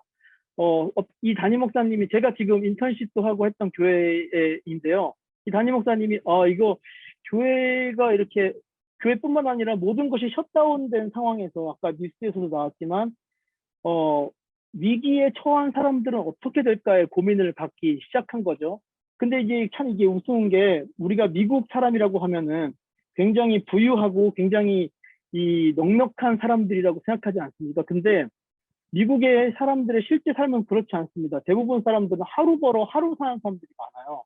월급을 받으면 모기지로, 그러니까 주택담보대출을 갚고 월세처럼 나머지 돈들로 그냥 소비하며 살아가면서 생활하기 때문에 미국인들의 90% 이상이 그 계좌에 1,000만 원 정도 있는 사람이 90% 이상이 그런 돈이 없습니다. 그러니까 이 말은 직업을 잃어버리면 그냥 바로 위기에 처하게 된다는 거죠. 미국이 홈리스가 많은 이유도 바로 그것이거든요. 이 딱 직업을 잃어버리게 되면 모기지론을 몇 달 못 갚게 되면 집을 뺏겨버리고 바로 홈리스가 되는 그런 어려움에 처할 수가 있는 나라가 또 미국입니다. 그래서 이런 일들이 터졌을 때, 셧다운이 터졌을 때 정말로 이 생계가 어려운 분들이 많이 생기거든요. 거기에 교회가 주목해서 이 사역을 시작했습니다. 사역은 단순합니다. 먼저 교회로 오게 되면 트렁크 문을 열면 거기에다가 이제 생필품들을 트렁크에 넣어줍니다. 그리고 창문을 요만큼 연 다음에 여러분 당신이 지금 삶에서 어려운 점이 뭡니까? 우리가 당신을 위해서 어떻게 기도할 수 있습니까? 그래서 기도를 해주는 겁니다. 그리고 가는 겁니다. 그럼 기도 제목들을 여기서 적고 중보팀이 그 사람을 위해서 기도해주는 사역입니다. 즉 힘든 상황에 처한 사람들한테 교회가 어떻게 도움이 될 수 있을까? 이런 고민들을 시작하게 된 거죠. 다른 사역을 하나 더 소개시켜 드리겠습니다. 이 사역은 이머전시 차일드 케어입니다. 코로나 때문에 교회와 뿐만 아니라 모든 전체 사회에 있는 문을 닫혀버렸죠. 학교도 닫혀버려가지고 저도 우리 아이들 1년 반 동안 집에 데리고 있느라 정말 힘들었거든요. 근데 그래서 이제 힘들었는데 유일하게 하나 닫지 못하는 것이 바로 병원이었죠. 병원에서 사람들이 굉장히 어려운 상황 가운데서 그 붐비는 가운데서 그 의료진들이 고생을 하고 있었습니다. 그러니까 한 교회가 이렇게 얘기합니다. 이 병원 의료진들이 우리를 위해서 이렇게 열심히 노력을 하는데 정작 그 의료진들의 자녀들은 방임과 그 사람들은 돌봄을 못 받고 있다. 왜냐하면 학교를 보내지 못하니까요. 그래서 그들이 우리 사회를 책임지는 것처럼 우리도 그들의 자녀들을 책임지겠다라고 해서 지역에 있는 의료진들의 자녀들을 불러서 무료로 차일드 케어를 해주기 시작했습니다. 메리너스 처치라는 교회가 아주 큰 교회가 진행을 한 것인데요. 이러면서 그 사람들의 필요를 어떻게 하면 우리 교회가 채워줄 수 있을까를 고민한 좋은 사례라고 볼 수 있습니다. 두 번째 사례는 교회가 기관을 통해 지역사회를 참여하는 유형입니다. 제가 이제 그 신대원 동기들 방에 이런 지난 연말 정도에 이런 그 물음이 올라왔습니다. 그런데 내년에 단기 선교 예산은 어떻게 편성하십니까? 라는 물음이었어요. 저희 그거를 듣고 참, 이 고생이 많으시겠다라는 생각이 들었습니다. 과거에 있던 방식으로 지역사회를 돌보거나, 그리고, 전도를 하거나, 선교를 하는 것이 어려워진 시대에서 과연 우리는 어떻게 해야 될까라는 고민이 담겨 있는 질문이라고 생각했습니다. 미국도 마찬가지였습니다. 미국도, 기존의 방식으로 선교할 수 없었고, 기존의 방식으로 지역사회에 참여할 수 없었습니다. 그러면서 활성화되었던 게 WHP에서도 이런 방식을 지향하는 것으로 알고 있는데 교회가 지역사회에 참여할 때 그런 것들을 잘하고 있는 기관들을 활용한 참여입니다. 먼저 키즈호프와 스트릿 컴퍼니라는 것을 소개하고자 하는데요. 키즈호프는 굉장히 단순합니다. 부모님의 케어를 받지 못하는 아이들, 그 아이들한테 필요한 것은 건강한 어른이다라는 것을 생각하고 그 건강한 어른, 그 교회에 있는 건강한 어른과 1대1로 매치해서 멘토링 프로그램을 해주는 겁니다. 그래서 만약에 교회가 지역에 있는 초등학교에 가서 우리가 멘토링 하겠다라고 하면 굉장히 어렵겠죠. 그 교회 특정 종교 단체가 와가지고 우리가 멘토링 하겠다는 것이 굉장히 부담스러웠을 겁니다. 특히 코로나 이후에는 그것이 더욱더 힘들어졌겠죠. 근데 이런 단체들을 통해서 하게 되니까 교회가 지역사회의 위기에 처한 아이들에게 선한 영향력을 끼칠 수가 있었습니다. 특히 기관의 입장에서도 기관이 컨택을 그런 것을 필요로 하는 총학교를 컨택하게 돼도 언론 치료를 구하기가 상당히 어려운데 교회 내에는 자원도 있고 인적 자원과 물적 자원이 있어서 그런 것들을 활용해서 한 교회가 한 학교를 책임지는 방식으로 이것이 진행되다 보니까 굉장히 활성화가 됐고 그렇게 해서 아주 좋은 결과물을 얻었던 사례들입니다. 두 번째는 이런 식으로 부모님, 어른과 아이들을 1대1로 매칭을 해주게 되는 것이고, 코로나 때는 줌으로 진행을 하고 다시 복귀했습니다. 이것은 스트리트 컴퍼니라는 회사, 단체인데요. 그러니까 스트리트 컴퍼니는 그 홈리스들을 사역을 하는 단체입니다. 교회가 홈리스들을 그 대상으로 한 사역을 참 많이 합니다. 미국에서 약자들과 힘든 자들을 생각하면 먼저 홈리스들을 떠올리거든요. 너무 많기 때문에요. 근데 교회가 할 수 있는 일은 그저 식사를 한번 제공해 주는 것, 혹은 집에서 쓰던 물건들을 도네이션 받아서 안 쓰는 물건들 도네이션 받아서 그들에게 기부하는 정도로 참여를 하는데, 이 스트리트 컴퍼니는 그것을 넘어서 이들에게 진짜 필요한 것은 정기적인 인컴이 발생하는 일자리다라는 생각을 가지고 그들에게 바리스타 훈련을 시키고 로스팅 훈련을 시켜서 그들에게 일자리를 제공해 주는 것을 목표로 하는 단체입니다. 교회가 홈리스들을 섬기는 것이 코로나 이후로는 멈춰버리게 됐죠. 근데 이제 아직은 이 스트리트 컴퍼니가 교회랑 적극적으로 그 관계를 맺고 활동한 단체는 아니지만, 제가 이제 그 WHP 이름으로 이제 교회와 네트워크를 해주려고 하고 있는 사례이기도 한데요. 교회가 만약에 이런 단체들을 지원하고 또 이런 단체에서 제공하고 있는 커피를 구매하고 또 그들의 필요한 니즈들을 채워주면 교회가 훨씬 더 효과적이고 효율적인 방식으로 지역사회를 섬기고 지역사회를 책임질 수 있다라고 생각해서 이 사례를 다뤄봤습니다. 네, 이렇게 하고 있고, 특별히 이 단체의 대표가 한국분이세요. 한국분이 처음에는 교회를 만드시려고 그들에게 마음이 생겨서 대화를 나눠보면서 교회를 만들려고 했는데, 정작 그들에게 필요한 건 교회가 아니었고 직업이었다라고 생각해서 이렇게 이런 단체들을 만들게 되었고, 교회와의 그 협력 관계가 있었으면 좋겠지만 여러 가지 한계들을 경험하고 있는 상황이라 이런 부분들을 더욱더 활성화할 수 있는, 또 코로나를 통해서 과거의 방식이 통하지 않는 세대에서는 활성화가 될 수 있지 않을까라고 생각합니다. 세 번째는 교회가 지방자치회와 함께 지역사회에 참여하는 유형입니다. 재밌는 유형인데요. 한국도 마찬가지지만 미국에 있는 오래된 교회들 중에 건물은 엄청 크고 그리고 그 주차장도 엄청 큰데, 왜냐하면 교회의 규모에 따라서 주차장이 생겼어야 됐으니까요. 그런데 성도들이 없는 경우들이 많이 있습니다. 근데 이런 교회들이 코로나 이후로 성도들이 더 없어지니까 이제 경제적인 부담이 오기 시작하는 거죠. 그래서 이 사람들이 지자체한테 뭐라고 얘기하냐면, 우리 그 법을 좀 바꿔줘가지고 우리 지금 남는 주차장이 있으니까 그 주차장에 그 저소득층을 위한 아파트를 좀 짓게 바꿔주십시오 라고 요청을 했습니다. 근데 그렇게 해서 교회가 그 자리에 저소득층 주택을 임대하고 분양을 하면서 교회가 놀고 있는 그 부동산을 활용해서 재정의 문제를 해결할 수도 있고, 또 교회가 지역사회 문제를 해결하는 데 적극적으로 동참할 수 있도록 하고자 함입니다. 지방자치단체 입장에서도 교회가 이런 저소득층 주택을 져주면 지역 내에 굉장히 심각한 주택 문제들을 해결할 수 있고, 또 만약에 지방자치단체가 주도적으로 어떤 섹터를 저소득층 타운으로 만들어버리면 그곳이 슬럼화되고 범죄율이 증가하면서 그 주변에 있는 땅값까지 다 떨어지는 그런 안 좋은 일들이 발생하는데, 이렇게 이제 각자 이제 지역에 있는 교회들이 자그맣게 한 타운에 자그마한 아파트들 하나씩을 책임져 주면 슬럼화 범죄율이 증가하는 문제들을 해결할 수 있기 때문에 지방자치단체에서도 굉장히 적극적으로 법안 바꾸는 것을 노력하고 있습니다. 지역사회 입장에서도 마찬가지입니다. 저소득층에게 슬럼화 범죄율 증가라는 그런 리스크 없이 안전한 주택을 제공할 수 있게 되고, 또한 이 소규모 단지들을 그 지역에 있는 교회들이 책임져 주면서 사회적 안전망이 형성이 될 수 있는 거죠.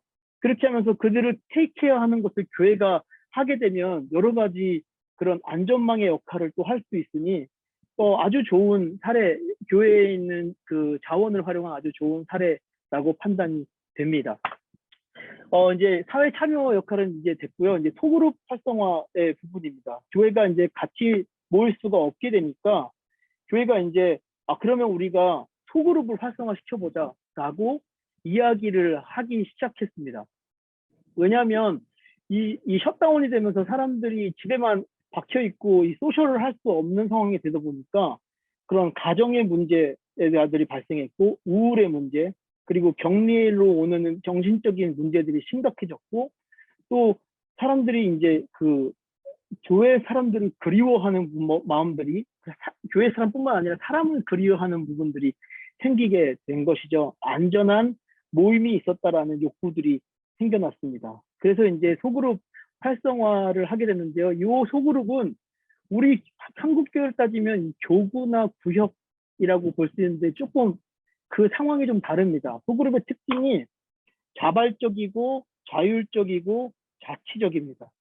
제가 실제로 이 소그룹을 하고 있는 것들을 지금 제가 다시 한번 해볼게요.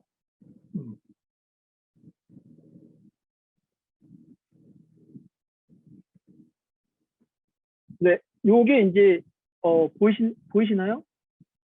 네, 요게 이제 저희 크리스천 어셈블리 교회에서 하고 있는 소그룹입니다. 이 소그룹은 사실 한국에 있는 이 순이나 아니면은 구역 같은 경우에는 사실은 소그룹 공동체라기보다 교회가 관리하기 편하게 만든 집단이라고 생각합니다. 교구에서 장례가 났을 때 누가 책임질 것이냐.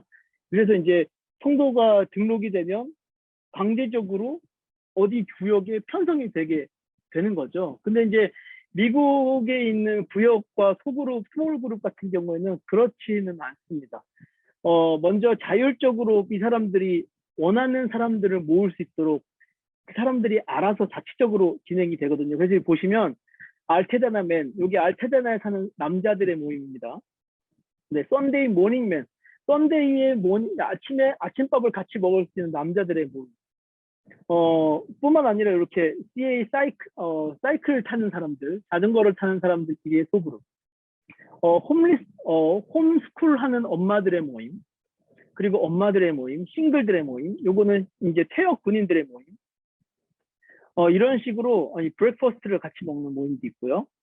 이런 식으로 굉장히 다양한 형태의 다양한 관심사를 가졌지만 공통적으로 신앙이 있고 그리고 다양한 관심사들을 가진 사람들끼리 모여서 그들이 실제로 친구가 되고 실제로 공동체가 되게 하는 것에 포커스를 맞춰줬습니다. 이거는 특별히 이 교회가 하고 있는 것도 아니고 제가 이거는 세들백 이 처치의 그 스몰그룹을 가져와 봤는데요. 이렇게 그냥 이 지역에서 우리 집 주변에 어떤 스몰그룹이 있고 내가 어떤 스몰그룹에 관심이 있는지에 따라서 자기가 알아서 들어갈 수 있는 구조입니다. 그렇게 해서 사람들이 공동체를 형성하게 하고 그 사람들이 같이 모여서 같이 교제할 수 있는 기회들을 제공해 주는 것을 교회가 하고 있었던 겁니다. 다시 돌아가겠습니다. 네, 그렇게 해서 교회가 소그룹을 활성화시키는데 아주 큰 노력을 하고 있었습니다. 자, 이제 정리해 보자면 우리 한국교회에 그러면은 적용해야 될 수 있는 부분들, 한국교회에 우리 어떤 물음을 던질 수 있을까요? 첫 번째는 우리 한국교회의 에너지가 어디에 편중되어 있는가라는 물음을 해봐야 될 것 같습니다. 제가 이 한국교회의 재정을 한번 보면 한국교회는 너무 이 예배 공동체에 포커싱이 되어 있는 것이 아닌가라는 자평을 좀 합니다. 사실은 교회에서 목회자를 고용하는 것도 예배를 인도하고 예배에서 설교를 할 수 있기 때문에 예배에 관련된 자원이고 예배당 또한 예배와 관련된 부분이고 성가대 또한 예배와 관련된 부분이고 우리가 재정을 쓰고 있는 부분들이 너무 예배에 편중되어 있지 않나라는 생각을 해봅니다. 그런데 이제 그런 것들을 예배를 드리는 것이 예배를 크게 드리는 것이 그러니까 많은 사람들이 모여서 예배를 드리는 것이 이제는 뭔가 아름다운 모습이 아니라 지역 사람들한테는 이거 좀 위험하다라고 생각하게 되는 이 상황에서 우리는 예배를 다시 한번 함께 드리는 것에 에너지를 쏟아야 되는지 아니면 섬김의 공동체로 변하는 데 에너지를 나눠야 하는지에 대해서 우리가 생각해 봐야 될 것 같습니다. 두 번째는 교회 부흥과 교회 회복의 척도를 바꾸어야 한다고 생각합니다. 과거에 우리가 우리 교인이라고 하면 예배를 함께 드리는 사람이라고 생각을 했었죠. 그리고 우리가 다시 회복한다라고 하면 결국 그걸 측정하는 척도는 예배 인원이었습니다. 그런데 이제 그런 척도와 그런 측정법으로 다시 회복을 기대하는 것은 사실 어려운 상황이라고 생각합니다. 그렇다면 우리가 척도를 바꾸어야 한다고 봅니다. 예배 인원이 아닌 우리 교회가 어떤 사역을 하고 있고 우리 교회가 어떤 공동체인가를 생각할 수 있어야 되지 않겠습니까? 사실 같은 곳에서 같은 예배를 드리고 같은 설교를 듣는 것이 과연 우리 교인일까라는 것도 한번 생각해 보고 우리가 사실은 우리 교회에서 하고 있는 사역에 다른 예배를 드리지만 다른 설교를 듣지만 우리 교회 사역에 참여하고 우리 교회에 있는 공동체에 소속되어 있는 사람이 진짜 우리 교인인가에 대한 질문을 좀 해봐야 될 때가 아닌가라는 생각이 듭니다. 세 번째는 교회 전체는 교인들이 자부심을 느낄 수 있을 만한 교회가 돼야 되는 것에 초점을 맞춰야 합니다. 지역사회에서 의미 있는 역할을 하면서 내가 이 교회 소속이라는 것을 굉장히 자부심을 가질 수 있도록 도와주고 또한 소그룹은 자발적으로 교인들이 모일 수 있는 공간들을 열어주는 부분들이 필요하다고 생각합니다. 마지막으로 맨 처음에 말했던 대로 우리가 how라는 방법이 아니라 본질적으로 교회가 어떤 사역을 해야 되는지 새로운 사역, 시대에 맞는 새로운 사역이 무엇인지를 생각해 봐야 한다고 생각이 들었습니다. 저는 이 코로나 상황이 하나님께서 우리에게 주시는 징벌이라고 생각하지 않습니다. 실제로 제가 이제 있는 교회에서 담임 목사님께서 이런 말씀하셨어요. 우리는 절대로 다시 이전으로 돌아가지 않을 것이다. 우리는 새로운 교회로 다시 바뀔 것이다 라는 이야기를 하시기도 했고 어떤 미국의 학자는 내가 두려워하고 있는 것은 교회가 회복되지 않을까 봐가 아니라 교회가 과거처럼 회복될까 봐 두렵다라고 이야기를 하기도 했었죠. 저는 이번 이 1년 동안의 이 멈춤 그리고 또 1년 동안 예배를 드리지 못함이 우리에게 오는 교회의 그 세대의 변화라고 생각합니다. 하나님께서 그 세대의 변화를 주장하고 계시고 거기에 따라 교회가 반응해야 될 기회가 아닐까라고 생각합니다. 네, 마치겠습니다.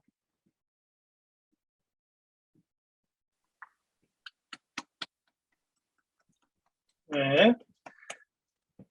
미국 산지 뭐 이제 3년 됐는데 여기가 10년 산 사람 같아요. 네, 그래서 하여튼 그래도 아마 치열하게 미국 제가 이제 보낼 때 하여튼 가서 한국 사람들 만나지 마라. 미국 교회 들어가서 사역해라 그래서 이제 또 그렇게 했고 또 제가 작년에 가서 봤을 때도 그렇게 훌륭하게 빨리 현재 적응하기 위해서 노력을 많이 해왔습니다. 그래서 보신 대로 여러 가지 또 보통 가면 이제 잘 못 보는 것들을 많이 봤기 때문에 이런 발제를 가능하지 않나 싶습니다. 자, 그러면 우리 두 분의 발제를 우리가 들었고요. 또 우리 목사님들도 아마 내년 생각하면서 고민들 많으실 텐데 그냥 코멘트도 좋고 의견 제시도 좋고 질문도 좋습니다. 아무나 먼저 해주시면 되겠습니다.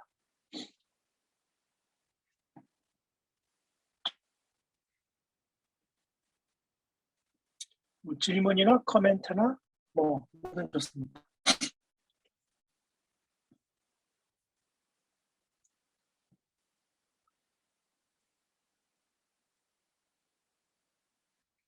뭐 없으시죠? 저는 김재현 목사님 들으면서 하여튼 처음에 막 충격적인 게 오히려 이 팬데믹 기간 동안에 교회 이미지가 더 긍정적으로 바뀌었다. 우리랑은 완전히 거꾸로거든요. 우리는 그전에도 안 좋았지만 팬데믹을 겪으면서 정말 안 좋아졌는데 차이가 뭐였을까? 근데 보니까 뭐 어쨌든 락다운 다 했잖아요. 교회도 락다운 다 했고 했는데 우리 교회들도 그런 게 안 한 게 아니거든요.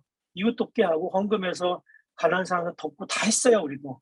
근데 한국교회의 대사회적 이미지는 굉장히 지금 부정적인데 한국 교회가 그렇게 오히려 그 포지티브하게 결과가 나왔다고 해서 물론 단순하게 얘기할 수 있겠지만 결정적인 차이가 뭘까?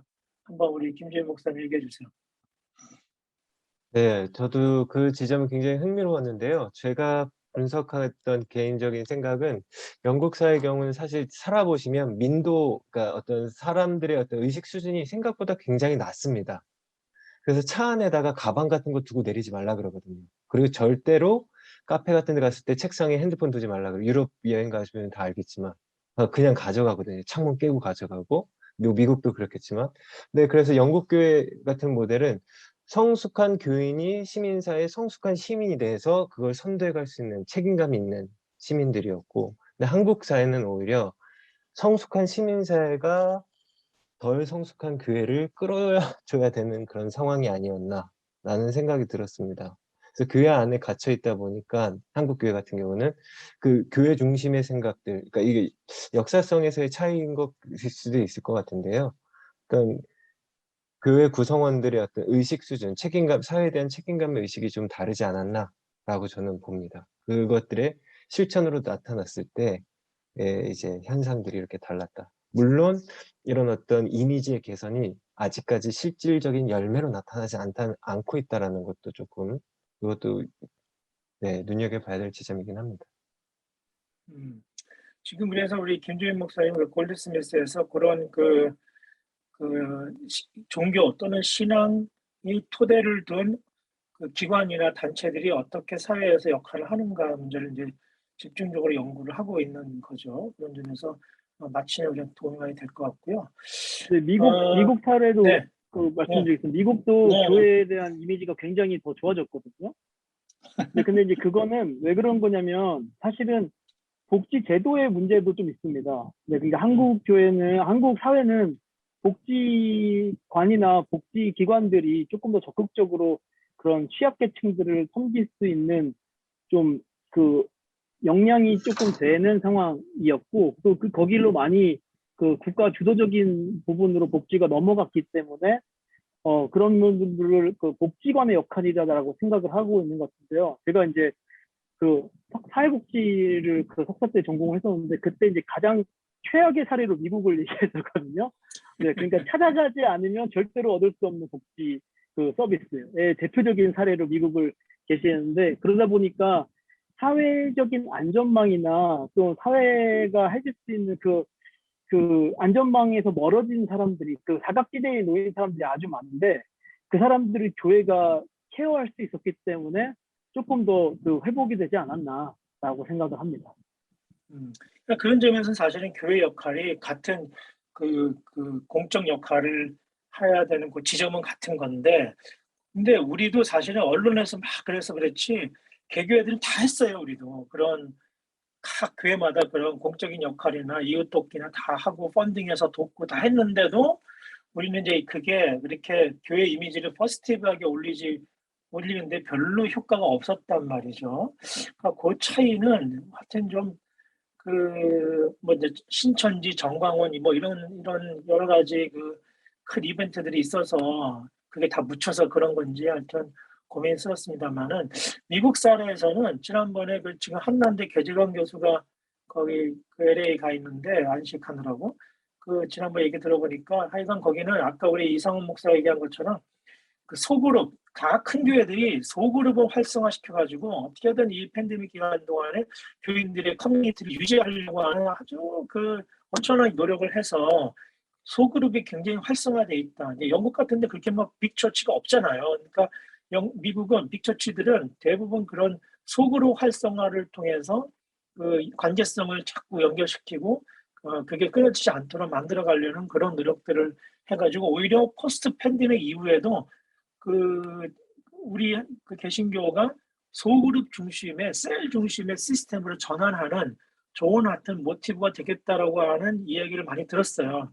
근데 그거에 비해서 또 한국 교회는 제가 볼 때는 소그룹도 잘 안 되잖아요. 우리가 한국 교회 안에서 그런 자잘한 모임을 셀이든 가정교회든 뭐가 했든 그렇지만은 지금 미국 교회가 하는 것처럼 그런 식의 관계성 안 되는 그거 왜 그러냐면은 제 개인적으로는 한국 사람이 가지고 있는 사람과의 관계. 근데 스타벅스 옆에 앉아도 열차 옆에 앉아도 미국 사람들이나 영국 사람들은 몰라도 얘기를 하잖아요. 근데 우리는 스타벅스에 앉아서 딱 같이 앉는 옆 사람이 뻔인 사람이 있는데도 옆 사람이 사람이 있는 거 알면서도 말을 걸면 깜짝 놀란다고. 마치 몰랐다는 듯이. 네, 그러니까 그런 어떤 그 관계성의 문화들이 달라서 서구로 활성화가 또 차이가 나는 게 아닌가 그런 생각을 이제 저는 해봤습니다. 예, 우리 또 목사님들 좀 뭐 코멘트나 질문 있으면 해주시죠. 강주하 기자님이 지금 손 드신 것 같습니다.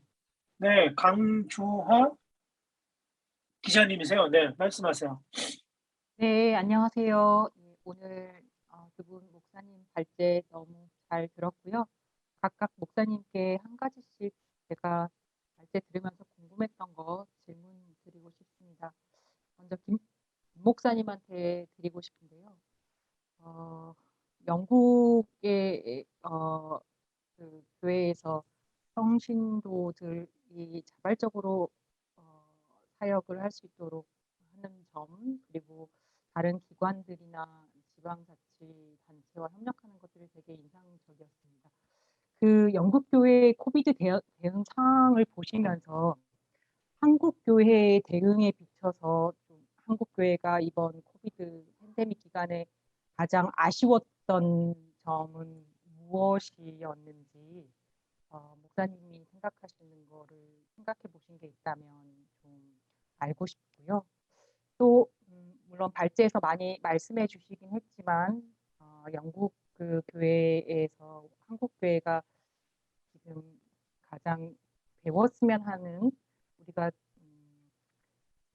배울 만한 점이 있다면 무엇이라고 생각하는지를 김 목사님께 여쭤보고 싶고요. 우리 이상훈 목사님 발제도 굉장히 잘 들었습니다. 미국 교회의 여러 사례들, 저는 사실 부동산 사례 같은 경우는 처음 들어보는데 그런 사례들까지 되게 흥미롭게 들었고요. 이 목사님께는 이런 질문 드리고 싶습니다. 물론 미국 교회는 교회의 형태가 되게 다양하긴 한데요. 그 지금 팬데믹 기간 중에 현실적으로 한국 교회들이 미국 교회가 지금 하고 있는 대응 부분에서 가장 사용해서 적용할 만한 게 뭐라고 생각하시는지를 얘기해 주시고 왜 그렇게 생각하시는지 말씀 부탁드립니다. 이상입니다. 네, 우리 그 강 기자님이 질문해 주신 게 우리 모두의 질문 같아요. 그러면 두 분의 그 대답을 간단하게 듣고 우리가 15분에 마치기로 했으니까 간단하게 듣고 우리 이제 이영원 목사님이 또 마무리해 주시고 기도해 주시고 마치도록 그렇게 하겠습니다. 일단 두 분의 대답을 듣죠. 네, 일단 가장 아쉬웠던 점은 한국 교회가 예배 논란에 휩싸여서 거기서 벗어나지 못했다는 점이죠. 예배 현장이 어디냐, 그 예배에서 우리의 정체성을 찾는 건데 영국 교회는 예배 현장을 교회 건물뿐만 아니라 그들이 살고 있는 삶의 현장으로 확장시켰다는 거예요. 그래서 그곳이 곧 예배의 장소다라고 교인들이 고백했거든요. 그거는 결국 그 근원은 어디서 나오냐? 목사님들의 지도라는 표현이 뭐 불편할 수 있겠지만 목사님들의 가이드에서 나오는 거거든요. 그래서 저는 이것이 결국 그러니까 성령의 임재가 예배의 공간에서도 경험돼야 될 뿐만 아니라 그 공예배에서 우리가 살고 있는 생활의 영역에서도 경험되어야 되는데 그 공간을 만들어줬다라는 거. 저는 그 부분이 저는 우리 안에서 같이 경험될 때 이 정체성이 그리스도인의 정체성이 그렇게 확장돼야지 우리가 꿈꾸는 부흥도 일어날 수 있다라고 봅니다. 그래서 우리의 연약해진 누가 그리스도인이지? 내가 정말 맞나? 누가 교인이야?라는 질문 앞에서 성령의 임재를 경험하고 있는가? 그곳에서. 그 질문이 좀 있었고요. 배울 점은 뭔가 했을 때 사실 그 질문 딱 들었을 때 딱히 배울 점은 없을 것 같은데 한국 교회도 되게 열심히 왜냐하면 각자의 환경이 너무 다르기 때문에 그 생각이 들었는데 생각해 보니까 교회보단 교회 밖의 기관들이 많다는 거예요. 영국 교회는 그렇게 협력할 수 있는, 손 내밀 수 있는, 연대할 수 있는 기관들이 기독교 faith-based organization이라고 그러죠. 신앙 기반의 조직들이 많이 있어요. 그래서 전문화돼 있고 그럼 교회가 현안을 갖고 고민하고 있을 때 목사님들 혼자 싸우는 게 아니라 손을 내밀 수 있는 거죠. 그래서 저희는 그런 기관들을 조금 더 같이 키울 수 있으면 좋겠다라는 생각이 질문을 들으면서 좀 더 명확해졌습니다. 네, 좋은 질문 감사합니다. 먼저 한국 상황에서 가장 적용할 수 있는 부분은 일단은 소그룹이랑 교회 조직 개편을 먼저 할 수 있을 것 같습니다. 그러니까 이제 과거처럼 교인들을 관리하기 위해서 1교구, 2교구, 3교구, 4교구 이렇게 해가지고 조직을 관리하는 측면에서 목회자들을 고용을 했다면 이제는 조금 더 자발적인 소그룹을 만들고 그 소그룹의 요청에 목회자가 응하는, 그러니까 심지어 미국에 있는 제가 있었던 교회 크리스천 어셈블리 같은 교회는 소그룹이 200여 개가 넘게 있는데 그것을 담당하는 담당 목회자는 1명에서 2명 정도입니다. 그러니까 이제 관리의 측면이 아니기 때문에 그것이 가능하게 된 것이죠. 그래서 이제 교인들을 관리한다기보다 공동체가 활성화될 수 있도록 지원한다라는 관점으로 조직이 좀 개편되면 좋겠다라는 생각을 하게 됐고요. 그리고 이제 지역사회 참여에 있어서 알고 있습니다. 미국의 상황과 한국의 상황이 너무 다르다는 것, 그리고 소그룹을 만드는 것도 저도 이제 한국에서 아파트에 살아가지고 누구를 집에 초대하는 것이 굉장히 어려웠어요. 딱 아파트 가면 이 사람이 돈 얼마 번다가 나오고 옆집이 누구 사는지도 모르고 이런 상황에서 어떻게 소그룹이 가능하겠습니다만은 그래도 이제 여러 가지 취미에 따라서 관심사에 따라서 교회가 이렇게 사람들을 연결해주는 사역을 하면 좋겠다. 특별히 또 교회에 있는 부동산들을 활용한 것들 저도 한번 생각해 봤거든요. 교회가 거주민을 위한 주택을 짓는 거는 또 사실적으로 좀 어렵고, 제가 이제 약간 좀 재밌는 상상을 해봤는데, 큰 교회가 아니어도 가능할 것 같아요. 그 교회에 있는 주차장을 활용해서 그 전기차 충전소 같은 걸 만들면 어떨까라는 생각을 한번 해봤어요. 교회가 이제 지역사회에서 분명히 그런 거에 대한 니즈가 있을 거고, 이거는 골목 상권을 침해하는 것도 아니고 정말 필요로 한 것들을 교회가 재원해주고, 그리고 그거를 충전하고 있을 때 30분, 40분 정도 걸리잖아요. 그들을 위해서 쉼터를 마련해준다든지 이렇게 좋은 이 지역에 있는 전기차를 충전할 수 있는 곳들을 지역에 있는 교회들이 곳곳에서 만들어준다면 제 생각에는 교회에서 지역사회에 꽤 의미 있는 참여를 할 수 있지 않을까, 이런 생각을 그냥 해봤습니다. 네. 제가 이제 소장으로서 보면은 이 3국의 차이는 이제 우리 도시공동체연구소고, 또 제가 공공신학자로서 생각을 해보면 역시 그 사회가 가지고 있는 공공성 지수에서 이 모든 게 차이가 드러난다 생각을 합니다. 이제 영국이나 미국은 이 공공성 훈련이 충분히 된 서구 사회의 배경을 갖고 있고요. 우리는 이제 점점 그게 만들어져가는 과정이고, 아직도 갈등 구조가 굉장히 높잖아요. 그래서 신앙도 그 지수를 거의 같이 이제 따라가거든요. 그래서 이런 일을 할 때 협력 연대할 수 있는 사회적 구조가 기반이 많이 갖춰져 있는가? 그러니까 우리가 의료진들은 좋지만은 한국 사회의 기본적인 공공성 기반이 굉장히 취약하거든요. 그런 점에서 이런 일들을 할 때 선한 커먼굿, 공동선이라고 그러죠. 공동선을 함께 만들어갈 수 있는, 연대할 수 있는 그 협력자들이 굉장히 사회에 많이 있는 거죠. 그게 영국 사회의 굉장히 장점이고, 미국 사람들은 도네이션이 굉장히 강합니다. 그리고 오픈되어 있고요. 굉장히 열려 있는 태도를 가지고 있는 데서 이것도 사실은 그런 공공성 차원의 개방성이 훈련이 돼 있는 거죠. 근데 한국 교회 교인들은 만약에 목사님들이 이런 일을 하려고 그러면은 이제 영혼 구원과 개인 구원에서 교회를 성장시켜야지, 그거는 세컨다리고 복음 전파가 먼저지 그건 세컨다리고, 이런 메시지가 많단 말이죠. 근데 이게 프라이어티의 문제가 아니고 이게 함께 복음 안에서 통전적으로 함께 가야 됩니다라는 메시지가 아직도 부족한 건 뭐냐면, 말씀드린 대로 복음의 공공성이 아직도 명확하게 이렇게 정돈이 안 돼 있어서 그렇다는 생각을 저는 개인적으로 가지고 있습니다. 자, 그러면 이 정도로 이제 우리 정리를 하시고요. 우리 이영훈 목사님 성교적 교회